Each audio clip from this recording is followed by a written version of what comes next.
Hi all, welcome to the new episode of Tech Insert. This is IRFZ44N channel MosFET. Using this we are going to make a latching circuit. Earlier I made a video on latching circuit using 555 timer. The link I will add in the description for your reference. Latching circuit is a kind of bistable multivibrator. What is a bistable multivibrator? Bistable multivibrator means both states are stable. Here we are using a single micro switch for controlling the output state of the circuit. If the output state is high, then it will stay in that state forever until we give a next pulse through the micro switch, and it will go to its opposite state and will stay in that state forever. The complete circuit diagram I have added at the end of the video. The output I have given a 2 watt LED, but you can replace it with a relay for switching 230 volt loads. If you have any doubt related to this circuit or suggestions, please comment on this video.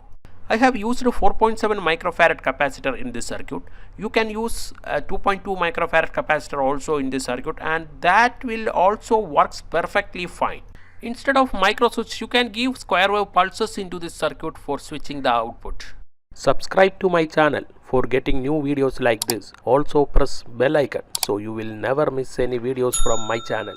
I am demoing this to you so that you know how this is working.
If you like this circuit, please click like button and also share it to your friends. I believe this circuit helped you in gaining some knowledge about latching circuit or single micro switch on off switch. Please subscribe to my channel for getting more videos like this. That will be an encouragement to me for making more things like this to you. This is Tech Insert signing off. See you in another video. Till then, goodbye and please take care.